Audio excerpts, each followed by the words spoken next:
where I'm at my lowest, who's riding with me? I don't want anyone to die, but like who's there for me at my lowest? Hi, my name is Lindelani. And my name is Pata Medilibea, and we are your hosts today. Welcome to Imizao. This is where we take a human look at the meaning of money and work. Throughout the podcast, we explore the pursuit of the good life. There's a soft life and money in the dosh. We'll ask questions about ambition, aspiration, striving, and yearning. And today we are doing an episode titled I Won't Die Here, which is the second episode of the podcast. We are very proud. And today we are joined by our fellow guest, Masentle Siwela. Masentle, welcome to the show. Thank you so much for having me on the podcast. It's so dope to be here, to be the first guest. Wow. It's our pleasure. I am the firstborn of 4 other siblings. I was born and bred in Johannesburg. I've been living here all my life. I went to an Indian primary school and high school, which was interesting because at the time, my parents had just divorced. So my mom was paying off everything. And the school made sense because it was 500 Rand for the whole year. Oh, wow. I thought you were going to say a month. Yeah, No. same. But I imagine there were still other costs, like the uniform and the transport and the lunch money. So, Yeah. That's my educational foundation. And then I went to tertiary and then I studied journalism and media studies. Performed really well, very, very well. I cannot not say this because I worked really hard. And then I got 19 distinctions. Oh, wow. Which was dope. And then after that, I didn't pursue the thing that I studied because I was like, yeah, this sucks. I don't want to be dodging rubber bullets. That's not for me. I want to be like in a bougie space, look cute, look nice, and, be nice and all of that. So I stopped journalism and media studies, and then I pursued my interests in entertainment, in TV. That's when I got into content production. I did some content production. I did influencer marketing. I'm still doing all of those things in digital. And then right now, I'm working as a business analyst at an insurance company. Still got side hustles because I've got passions and I'm not going to let them die. Sure. Sure. I'm not going to let them die. So yeah. That's what my heart said. It felt good. Yeah. I want to just dive in there. You mentioned that you had studied journalism and media, and then you were just like, it's not for me. I like how you mentioned rubber bullets. You were just like, I want to see myself in there's even an expression you use. You're like, a soft space, like a nice space, bougie. So that's so interesting because with all the things that we study, we all see where they take us, right? In the context of South Africa, for a lot of people right now, like young people, if you're choosing a field of study, you're probably choosing it because of where you see it putting you, not necessarily career-wise, whatnot. We're talking money right now. Or your marks. Or your marks, right? If you got enough marks for a Chura science, you might reach for it. Yeah. You got enough marks to, I don't know, some other field, you'll do that. But, what constituted, at least at that moment of time, what did it mean to you when you saw journalism and media and you said, maybe that's not the best life I could have? What for you in that moment meant better life? Like when you decided, not this, I want something different. It was the moment when I was ducking rubber bullets. For real? Oh, so you Like, did. for The real. rubber bullets happened, to be clear. Yeah, it did happen. It happened was for like- real. No, it legit happened. So when I was doing my second year, the way things are set up, because I studied at Damlin, right? Okay. You have to finish your 3 years. And then once you're done with your 3 years, then you go into work experience. There was the story that we had to cover. The EFF was somewhere. There's some building in town, close to the library, somewhere that side. And they had like a campaign. And they started shooting like rubber bullets everywhere. I had to go interview people, angry people like, no, I'm not even interested in those things. That's the thing. Like, I just have to do it because like I want to graduate. I want to perform well. and I want to have a job. I didn't know what that really meant, but I just wanted to have a job because everyone needs to get a job after school. It's expected of me, you know. So yeah, what's going on? Next thing, rubber bullets. We are running. I'm like, you guys. I quit. No. Easy for me. No. Yeah. And so now sitting here and thinking about where your life is going, what is the ideal for you when you think about a life that is better and that you're going to be comfortable in? What are you imagining? What does that picture look like? The life that I dream of. Yeah. So what you're striving for and what you're working so hard toward. I know you work very hard. I'm working so hard because I want to be comfortable. I want to go wherever I want to go at whatever time and not have to think about how much money I'm spending. And I want it to be sustainable. So I don't want to be to get so much money. Let's say I win the lottery. That's once off. You're not going up, but go ahead. He's a dream crusher. He'll get you. What if I do? What if in your bed? Then you find him where he is. I'm sorry, go ahead. Get that money, but it's once off. So I don't want it. I want sustainability for I want that comfort for as long as I can live, be comfortable, even when I'm old and my kids or my grandkids and then my, everyone who comes after me, they don't have to hustle and, you got to prove that, you're strong, you're resilient, and you work hard. So you gotta fight. I don't believe in that fight. I don't think that fight is fair. So I want to stop fighting. I just want to breathe and be alive. Yeah. Yeah. A thing that I relate to there is, growing up, and maybe the experience was different for you too. It always amazes me thinking about it now, how almost my entire life was planned around a budget. Every consideration you had to make, money was the first thing that you had to consider. And I do see what you mean, that for once, it would be freeing to not have to think about things along those lines. When I started, I had the typical dreams that a teenager has. We were reading Playboy magazine and we were reading GQ magazine. You imagine being a millionaire and sitting on the beach and sipping pina coladas and living in a nice estate. I started off having those ambitions, but as I grew up and I evolved, and my values and my thinking changed. I started really looking internally, and now my ambitions, are more humble, and if I do say so myself, more noble. I think, even though I haven't started doing anything. So Pat, I think that for me, I'll get into what constitutes a better life for me. But there's something that you mentioned, also relating to what Masentle is talking about, that there's a point where you get to realize what you actually want, right? Where you stop and reflect. And for me, growing up, as I mentioned earlier, my background's completely different, to a lot of young Black South Africans. Not completely, but for the typical story that you will put on, whether it's on air or put out there into mainstream media, from rags to riches and all that. No rags, right? Pretty comfortable life. So for me, I'd never had that. I want to use the word inverted commas, better, right? I didn't have those ideas that I want to live in this type of house. The house where I grew up in, which is still our family home now, it's huge. It's a double-story house with a huge backyard. I'm comfortable. So I never had, growing up, these things. And I'd see with my friends and my peers, just look, one day I'm going to drive this car. And I'd be more interested in what about the car is it that you want so much, right? And it's a nice car. I want, to be seen in this car. And it's okay, so is the drive the ambition for people? Is we want to look a certain way? I could never grasp for me what constitutes a better life till I got married. And this is 2 months ago or something. Congratulations. Thank you. 3 days ago. 3 days ago, whatever. And then my whole world turns into, how do I make this person's life better? Right? So it's no longer satisfactory to live where we used to live. No, we have to find a nice area. I want it closer to, amenities and so on and so forth.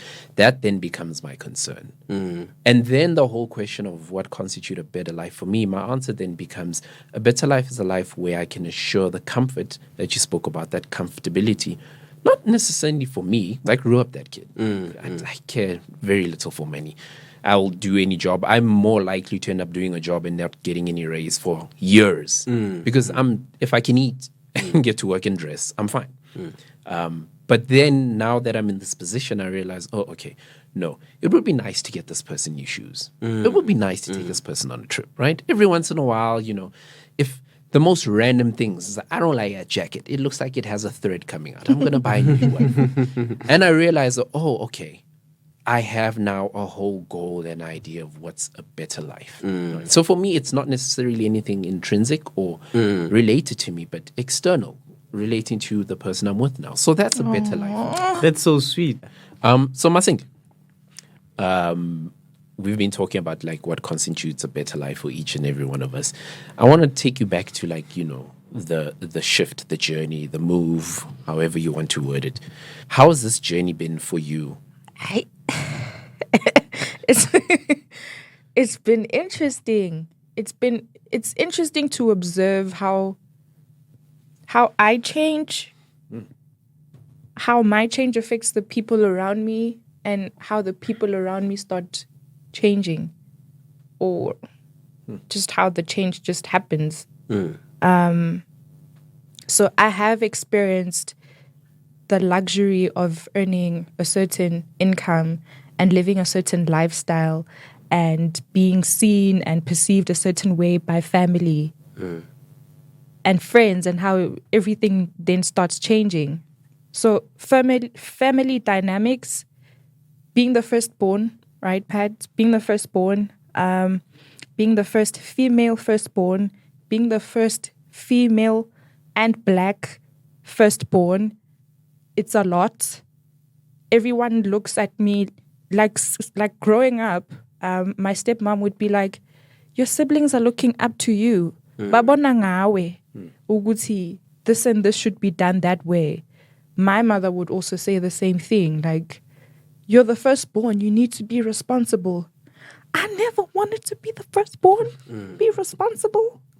I also want to do like the same things that they're doing. They go on with their lives like, we got a sister. I don't have that luxury. I don't have that privilege to be like, I've got a sister.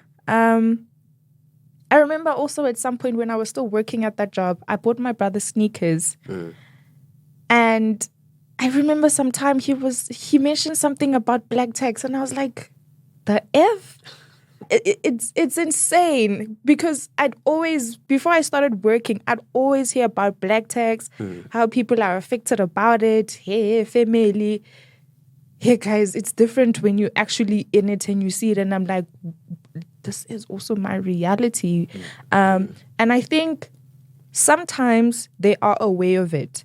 There are circumstances and situations where they are aware that, okay, she's the firstborn, she's pushing, now she's working, oh, now she's doing this at home, oh, now she's done that, so now she's getting this for herself. Hebana, then and then the expectations keep on rising. I think sometimes they don't even see it. It's in that black subconscious that everything that you work very hard for, you need to pay back. It's like, we raised you, so you got to pay us back. You got to take care of us, And I don't believe in that. Personally, I think that's just, we cancel, unsubscribe, no. But it's there. I hear it in some of the conversations maybe they could be having, or some things that they say about me, about what they're expecting. And I'm like, sheesh, this is not ideal. Firstly, I feel like it's going to delay my progress. And if it delays my progress, then we're going to continue with this generational thing that everyone who comes and pushes and tries to do something, they will always have that burden of always having to give back to the family. And I don't have a problem with that. It's okay to give back to family. They raised you. They took care of you. I love my family. I'll do stuff for my family. I do that already. My issue is now coming in with that expectation. That I need to do this, I need to do that. Like most recently, I was having a conversation at home, and we were watching TV at home and it was like, no, Masentle utla hetsa ing.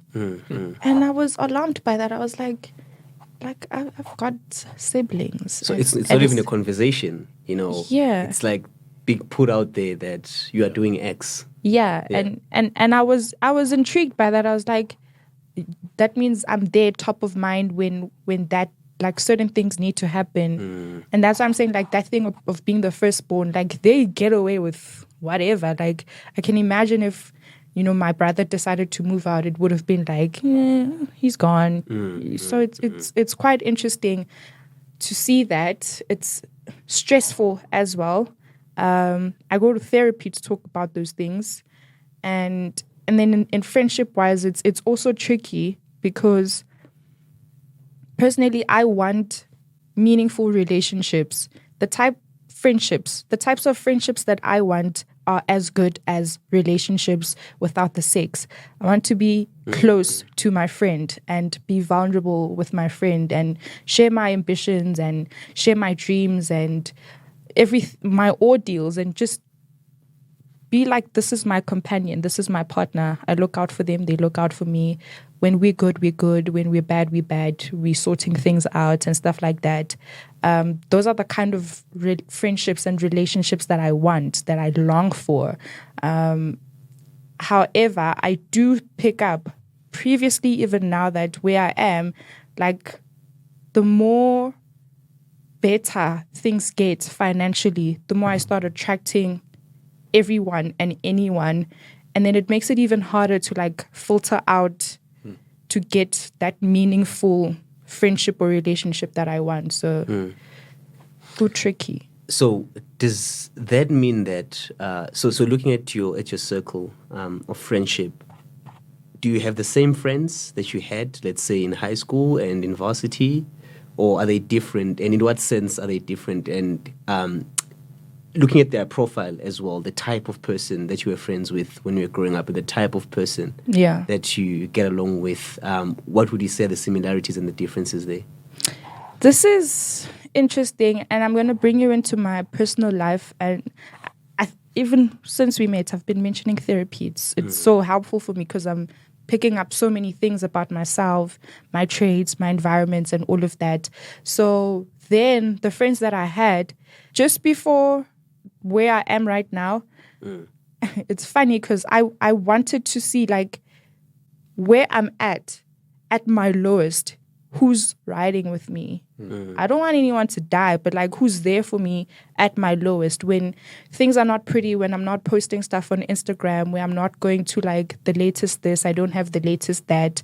Who's there and cares about me, my well-being, my soul, and being just vulnerable with me, who's there, And then I was like, damn, I ain't got nobody.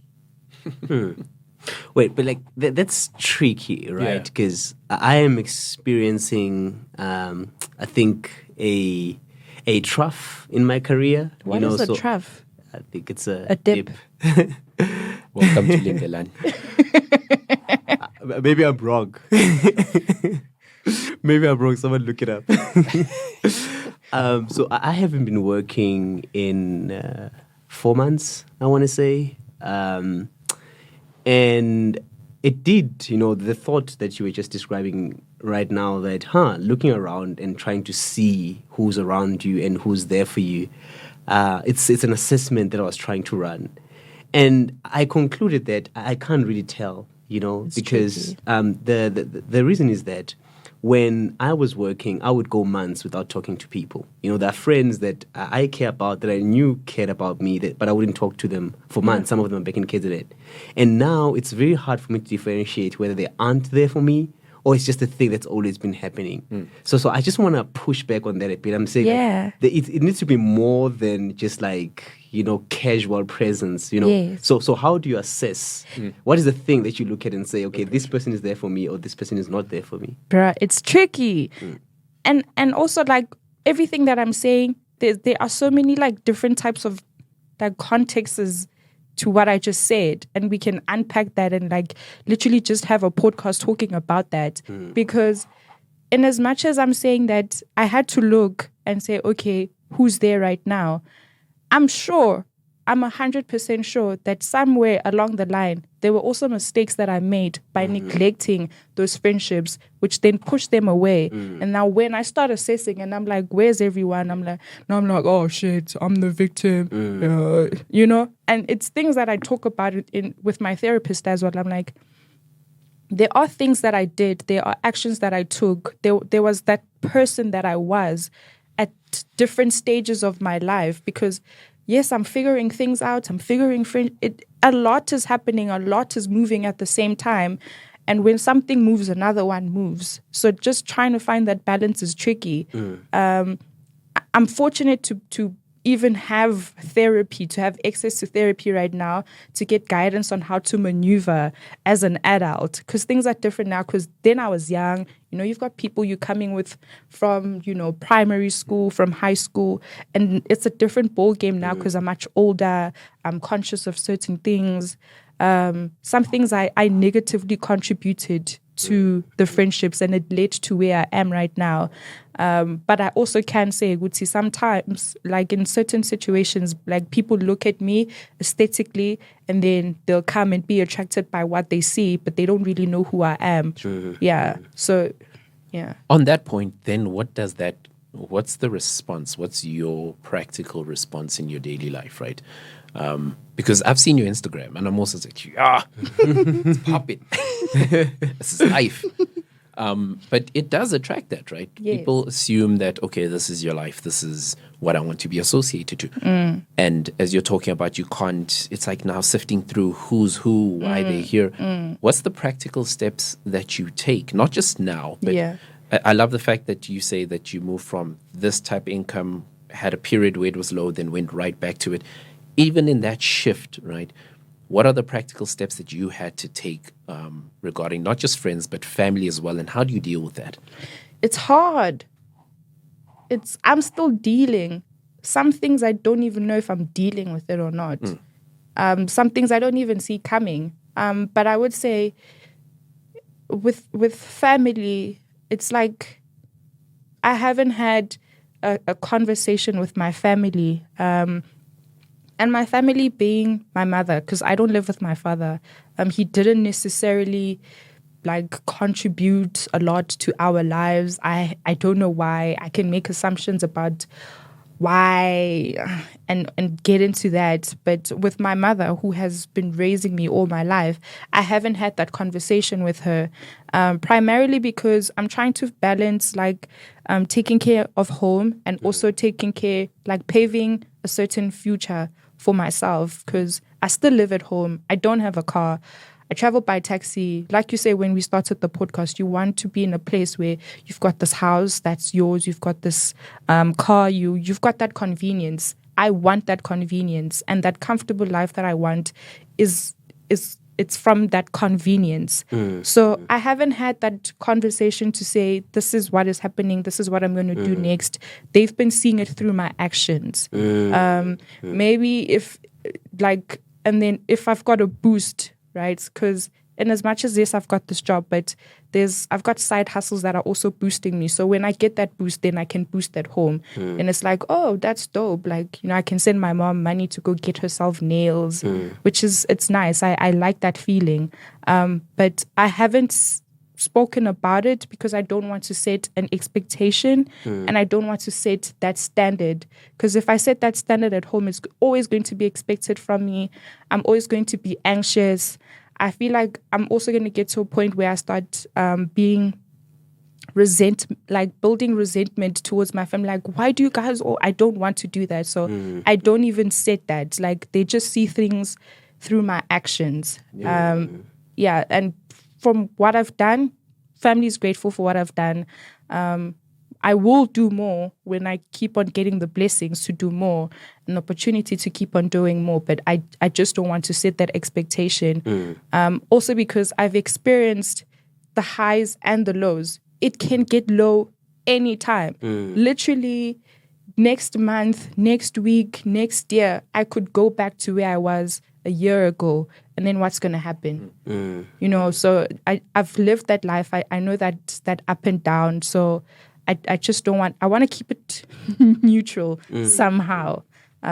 Yeah. The interesting thing about what you were saying is around the conversation that needs to happen between us, and the term that inspired this podcast is strivers. Mm-hmm. So the term that came from the podcast that inspired this podcast is strivers, So What? the podcast we're talking about is Hidden Brain. So this whole podcast was inspired by Hidden Brain. Is that another podcast? Yeah. It's a different podcast from a stage. It's actually quite popular and great. Highly recommended. I'll So check it they out. did this episode about, people who come from disadvantaged backgrounds and how they move up in the world and what the journey looks like. And they use the term strivers. And I think there is a conversation to be had between strivers and family, because there's expectations, there's black tax, there is, all these obligations that you just find that you have without really, like no one's.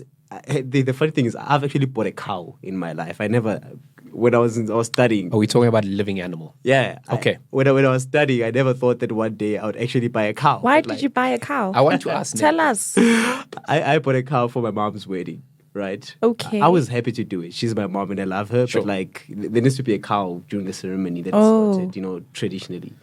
But the point that I'm making is I had to buy a cow, but I didn't sit down and have a conversation about cow buying. I just found that there's a hole here and someone needs to plug it, and I was in the best position to plug the hole. But with this sort of thing and the conversation that needs to happen, I don't know what the conversation would be, because when it comes to this, I have an extreme view. We don't actually owe our parents or our family anything. Yes.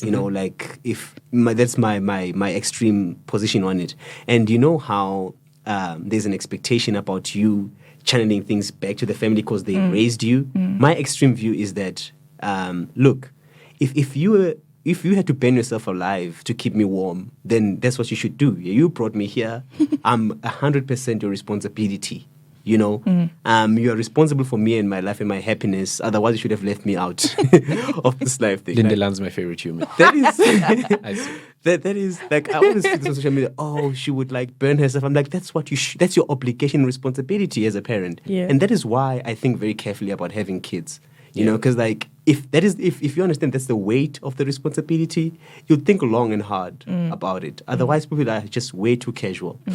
And that is my extreme view. But I love my family. Of course I love my family. Of course I love my siblings and my mom. And I want to do things for them, And having to sit her down and have this conversation, I don't know how it would go. I won't reveal the extreme view, of course, because I think that would be totally counterproductive. But at the same time, I just wouldn't know how to have this conversation. But I am glad. I think I'm fortunate. I think with regards to my mother specifically, other family members have expectations. But she's always saying that, look, do what you can and what you can't, you can't. But that's not everyone in the family. Yeah. But that's it's a double-edged sword, because on one hand, if my mother doesn't care, she matters to me more than almost anyone else in the world. And if she's saying that, then I can tell anyone off. Yeah.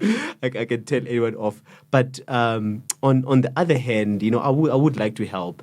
And I just don't know how to set this up. I've thought about it. Yeah. I've meditated on it many times.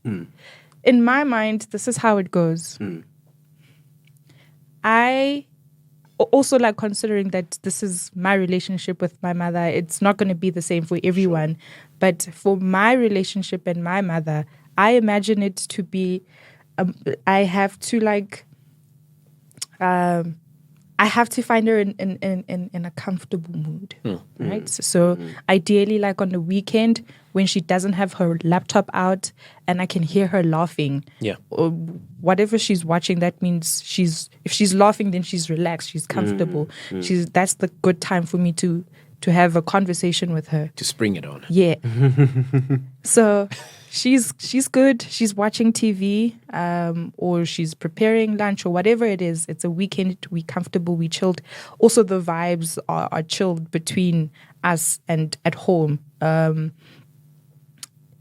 I'll talk about that, what I mean by that, because I also spoke about how with my therapist, and she was mentioning how sometimes people are projecting like stress or frustrations, and it's not because that internally they are stressed and frustrated. It's because they've got all of these factors around them that are pushing the stress, and then they take it in and then they hold it in their body, and then they start being like projecting that stress towards everyone else.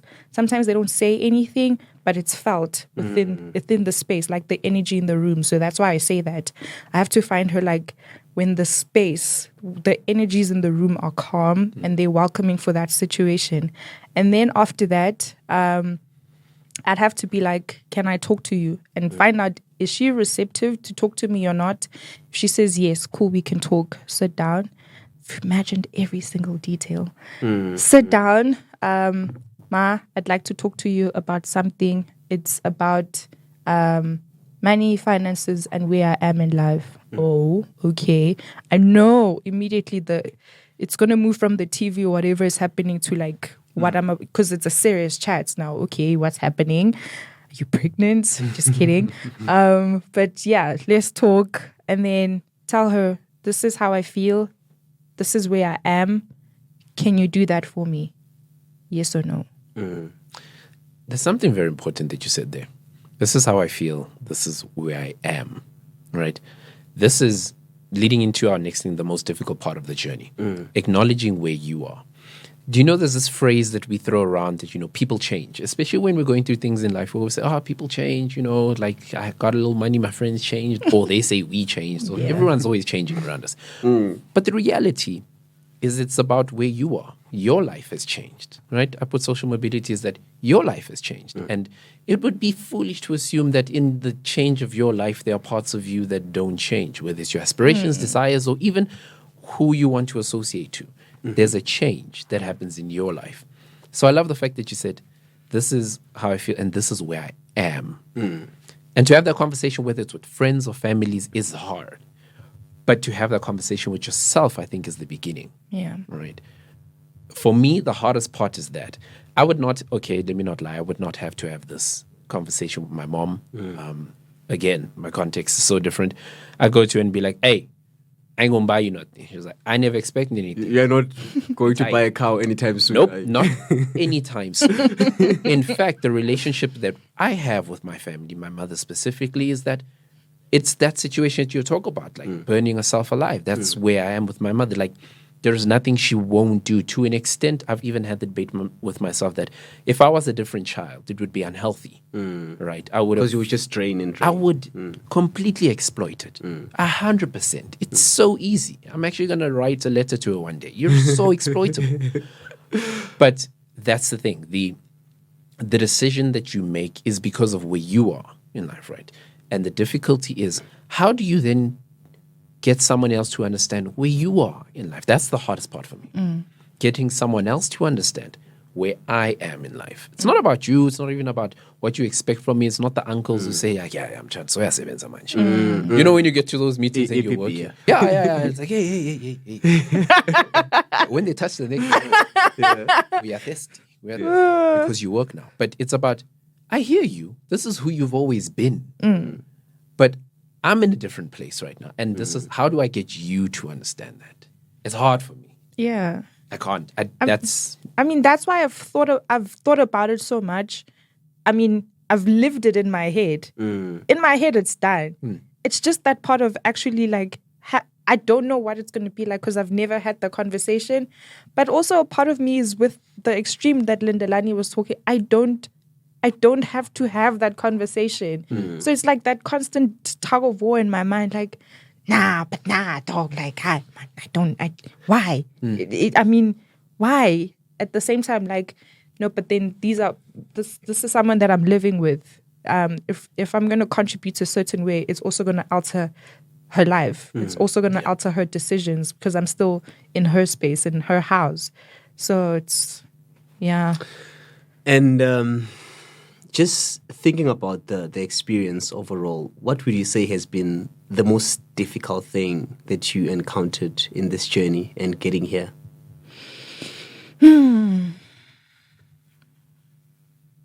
That is a good question. He comes with the good questions.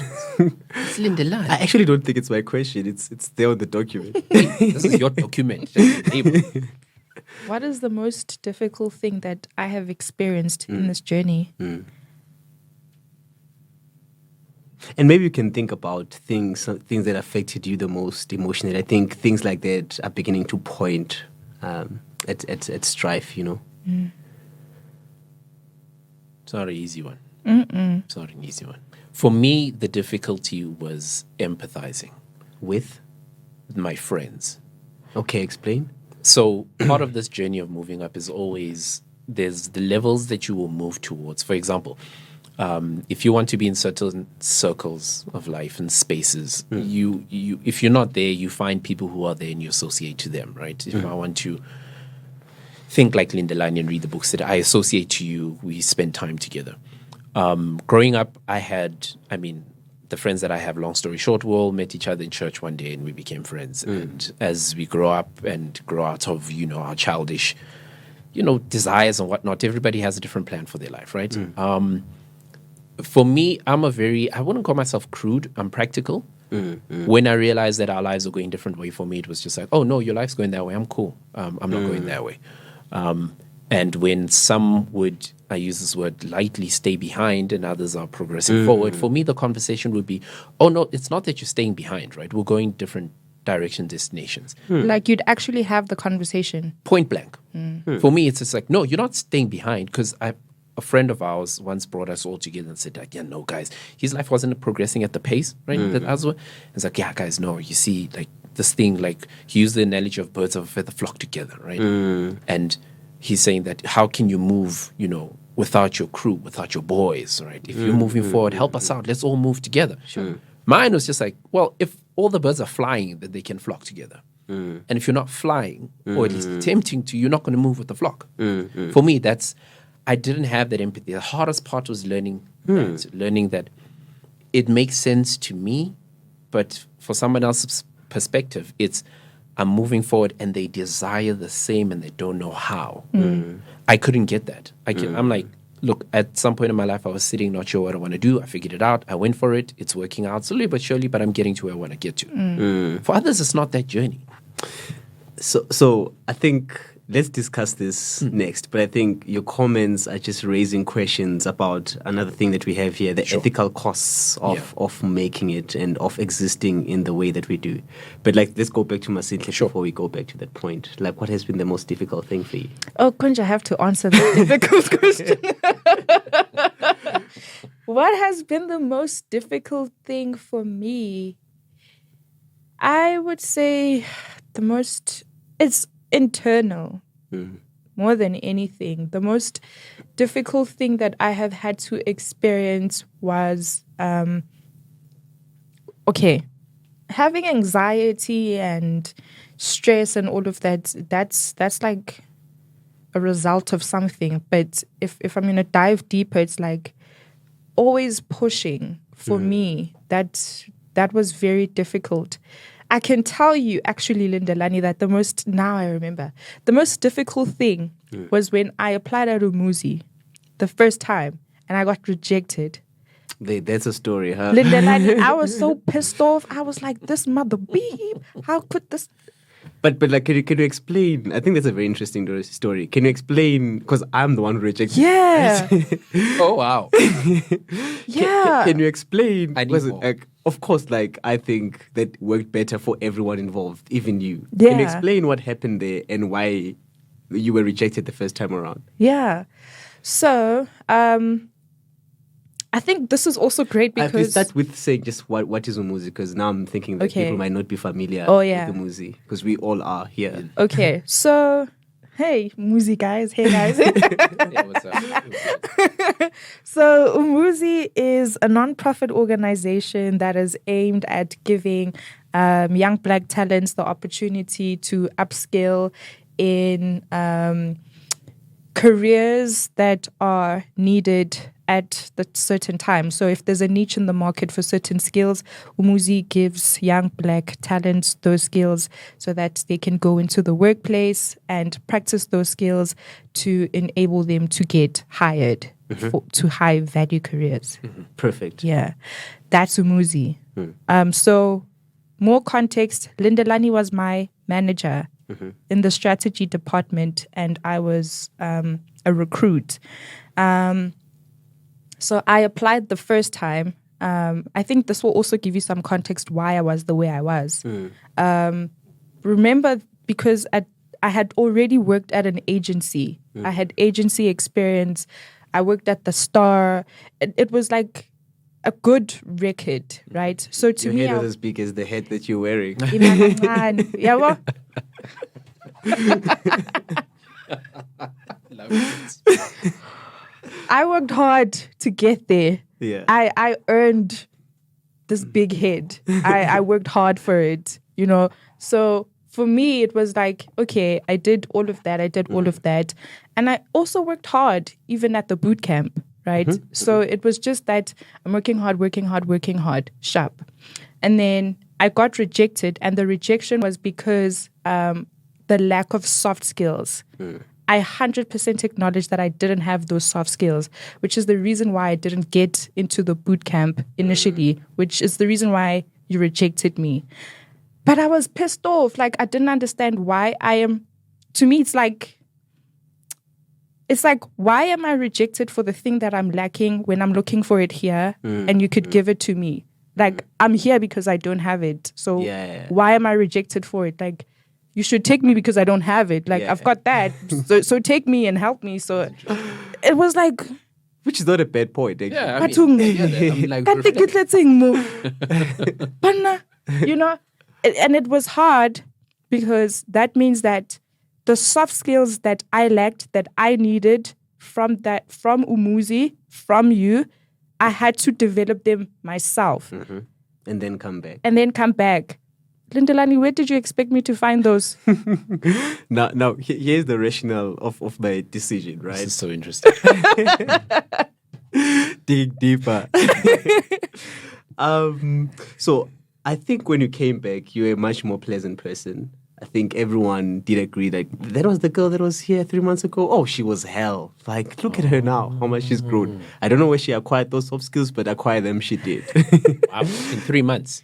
Yeah, like it was right? maybe 4 or 5, maybe. I don't know. But it was long. It was maybe 5 very months. lengthy. Oh, okay. Yeah. Because we had a freeze, hiring freeze. But anyways, so the thing was, right, and I think you will see where this was coming from. At Umuzi, it is our philosophy that the hard skills the technical skills can be learned. I can teach you how to use analytics and how to apply the knowledge that we are giving you, right? That we can teach you. But we can't teach is working collaboratively with others, right? You can be the smartest person on earth, but if you cannot collaborate with others, what you can achieve will always be limited. You need to be a person who can work with others. Otherwise, you're just like a superstar, and I think we believe that the game that we are playing now is one of collaboration and community. And you know this about Umuzi. We have a strong sense of community. Yeah. And the qualm that I had with Masentle is I just didn't see her fitting in the community and getting along with others. And I'll tell you why also on a human level why this matters, right? And I think it's something that I reflected on when we were sitting in the room in one of our meetings. I said, guys, just look around and think about how different we are. Like, we came from very different backgrounds. And I remember remarking that if we met on a street or at a party, we would not have gotten along. I guarantee it. But, like, people that didn't think that they could relate to each other were relating to each other and loving each other as friends. I was like, that is the thing that we care about. Yes. And that is the reason I didn't see Masentle being in a room and, not being closed off and just like she was very self-centered actually. We are all a center of our own universes. But like, it was more so with her than with most people that I had met. And I told her this. I said, look, no one is saying you're not smart. No one is saying you're not competent. But here's the problem and go work on this. I think that's the conversation that we had. And I think she came back a stronger person. And I was pleased to see how she almost never helped anyone, And then when she came back the second time, she was a superstar in a good sense this time around. She was helping everyone. Do you know what So that's the answer to your question. I'm answered. That's the answer. That was my moment. The biggest. part. Everything that he just described, that was it. And sorry to interject. This is my opportunity to talk to Lindelani about this. It's been in my heart, and I think logically it makes sense. It makes sense. It's a story that I'll always recite. And funny, I now believe in those principles. Yoguti, if we're not collaborating, like I can't, because I've seen the value in it, right? But it's me asking this question. It's because I've been sitting on it for so long, and it's that ego inside of me that's like, I had to struggle, bruh. But I do understand, and I also don't know where I got those soft skills. But it was in that moment where I was humbled. Basically, it was like, you come, be with the people, see how you can do it with the people. Yeah, that was my moment. I think that is leading to the idea of what it actually costs you, right? Which is very interesting, Masentle. It costs you who you were at the time. To move up. It literally cost you who you were at the time. And there are so many costs that come into this, because if you want to move, there's this term that we use a lot, especially for us when you're young and black and going into business, code switching, right? Yes, code switching. Can you just like talk about that? what that is and how we use it to navigate? The idea of code switching is the fact that ekasi, right? When I'm in a black space, I can, inhabit and become Batamedo, Batabantwana, right? Shama flate chovicho. That's how you exist. Ekasi. Yeah. Once I move from that and I go into your company spaces within the, most of the time white-owned company spaces, then I'm Pat. Hey, how are you? Are you well? No, good. Good to see you. How's the wife? Right? Yeah. That's code switching. The idea is that, we switch to adapt to the spaces that we're in, right? For that very purpose of, I can't walk into a company or a business space and suddenly, shosho, my boss, And may I just like interject there? And I'm sorry too. And I just want to emphasize how important and weighty this issue of code switching is, because some people have not learned it, right? When you're going into spaces that are going to matter and open opportunities up for you, you need to have a certain mannerism. Yeah. And a Western mannerism is the mannerism that is respected and that elevates your status. In business, sure. And a clear way to say this is just like through accents, right? Like if a person comes and they say, "Da man was sitting on that tree," and that they're perceived to be incompetent. Yes. But like then if you speak in a certain way, you sound a certain way, then people are more open. And so there's the business of being competent, and there's the business of signaling that you are competent. And for doors to open, what matters more than actually being competent is signaling. Yes. That you're competent in the interview, on your CV, how you present yourself, how you dress. And that's a very, very important thing that I had to wrestle with. When I was in KZN, I hardly ever spoke English. I spoke Zulu all the way to high school. When I got to varsity, I just realized how unprepared I was for this space, because everyone is speaking English, writing in English, thinking in English. I never thought that I would one day think in English, and now I do. That's amazing. I used to think in Zulu, and now I think almost entirely in English. Yeah. Which is just crazy. And it was a lot of work to switch from that person. Yeah. And right now, you see, we used to avoid presentations. You would shake if you had to give a presentation in class, because you know that you can't string together a sentence in English. Mem. And yeah, mem, nigga zero, mem, like give me zero. That we know that story, And I just wanted to flag the importance that maybe we need to make an episode about it in the future. On that point, I'm realizing that the cost, as Masentle is saying, we've surmised from her experience, that it was the cost of who you are at the time. For me, the cost of moving up, funny enough, it's the literal opposite of what I did not grow up speaking, Sepedi, Swana, Sotho. I grew up, since I don't know why, I think it was the cartoons, the media I was consuming as a child, got sent to, because as I was saying, my parents want the best for me, so I get sent to like a primary school, white primary school, high school, all of that. You had DSTV. Yes, fully. Yeah, full bouquet. He had those DSTV, days, like that full bouquet. cheese boy. Yeah, cheese boy. All of That's the word that came to mind, cheese boy, because there's DSTV, the content that you're watching, and then there's Takalani Sesame. Yeah, no, I don't know about Takalani. You're on Sesame. Nickelodeon. I know Open Sesame. Takalani missed it. And that's the thing for me, that in as much as it becomes so much easier for me to move up in business, right? Because I have this accent that I've had since I was a kid. But when you have to, that's the thing about working spaces. When you have to enter a business space, my boss might love me. My colleagues won't. Yeah, the like close ends and on. Yeah, I agree. That's That literally the separation. challenge that There is I've separation. Clever black. right? I've always had that. I've been called cheese boy my whole life. I've been all these names, right? All of them. For me, the cost, right, of moving up, it was easy to move up and get hired and get liked by a boss. It wasn't easy to work with colleagues, right, that are black. Because, like, okay, sharp, once the boss will say, Omang, like, who, like, for real, okay, accent aside and everything, who are you really? No, this is me. We're not pretending. I'm not pretending. I dream. We're like, okay, drop the X. Yeah, they're like, okay, let go of the accent. And I dream in this voice. This is me. And the cost for me that I can't move forward, especially even if you want to go in your own business endeavors to associate with people, they want to know the real you. I think that's the thing. They want to know who you really are. So the cost for me was that I had to literally be able to separate. I needed to split myself to be able to code switch. I need to be like, okay, this is who I actually You were code switching the other way. The other way. I had to develop a full character. And learn how to whistle, say Jovic. Sure. For real. Not even as a joke. Not even as a joke. That was for me what it cost me. I needed to okay, put Pat aside and develop who Batabantuana is. Wow. Excellent. And I just like, before I talk about my own cost, which is a bit vague in my mind right now, Masentle, Sorry. you affected me. I think there's the idea of the black card. I think it's also a very big thing to try and unpack right now in this episode. God willing, we'll explore it in the future. You know how people say you're not black enough? Yeah. And they're like, okay, what music do you listen to? What do you do in your spare time? They want you to say that you sit on a camp chair at the corner. I don't think they want you to say that. Like there are expectations right, around what it means to be black and how to be authentically black and the policing of what it means to be black.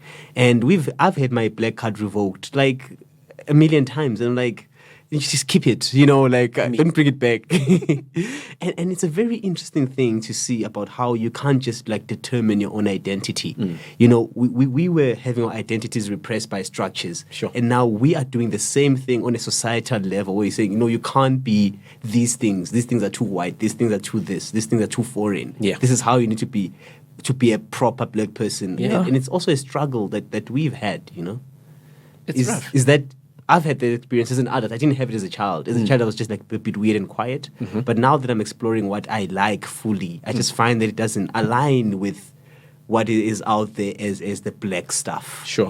Like some of it does, but most of it doesn't. The irony of that is that you can't, and I say this like it's such a controversial statement, but in the world that we live in, you won't own a black card with a black card. When you have that black card that reveals that gets revoked, when you're black enough, it's Pat, very you're rare playing that you get around to the with black. words. I'm a copyright. It is. What? Unpack that. What? The idea of success and wealth in the world is a black card, right? Like actual black card. That's so clever. Your I visa. missed it. I'm still missing it. Actual black card that you'll swipe black or card, tap. yes. Black card. The one that you need millions to have. I Yes. don't know what they call the criteria. You say that I don't have you it. can't get that black card unless you have the black card. You won't get that black card. You won't get the literal black card unless you have the Unless metaphorical. this one that you have that I've worked hard to try and maintain, Kokasi, the black card, that am I black enough? In the real world, I don't need the one, Yasekasi. You don't actually. I don't. You do. In fact, the the more I can hide this black card is the closer I'll get to the other one. Yeah. Yes, agreed. And that's literally The more cost. palatable you are Yes. to industry and corporate. Yes. It's like no, you're not like those ones. You speak different. Masentle, do you have any lingering thoughts? This has been a very productive and fulfilling conversation. Like Yeah, very. Yeah. I feel like the time set is too little. Yeah, this has been so interesting. Especially because like during the pandemic and we can't really go out. And for me now, like I used to be a groove person, like I'd always go partying and stuff. But now, like you were referencing my Instagram, I'm going to like restaurants because it's more intimate spaces where I can talk to people, so it's nice to have conversations about real issues honestly, and I like that this podcast is bringing like a human aspect to it. So like, yes, there's this and that's on the surface, but what does it really mean for an individual? That's really dope. Before this podcast, I was actually thinking about what it really means. I was thinking about, if my family listens to this podcast, what are they going to think? Are they going to take it as, oh wow, we learned something new about her, or is it going to be like, oh, This is a bastard. how could she, you know? Yeah. So I'm hoping, this is just my hope, is that when people come to this podcast and they share all of these things, and whoever is listening, they receive it in a way that they can learn, rather than taking it as a punch. Because that's what I'm learning here. You know, like we were talking about my big moment, like when was that breaking moment for me? I took it as a punch, but it wasn't a punch. It was like a nudge in the right direction to be like, actually, no. You know, that signal you were referring to, here's, that side, that way. So yeah, this has been really dope. And it's good to see you guys again. It's been so long. Likewise. Yeah. We've all changed. We I think have. Pet has more hair. I do have more gray hair. Oh, and I'm losing hair, so I think I'd rather have your thing than mine. My man, that is also a sign of you also get ahead with it. We'll talk about that. And this has been The Conversation. Just as a reminder, I don't know why I like saying my own name, but Libe is my name. Are you going to say yours?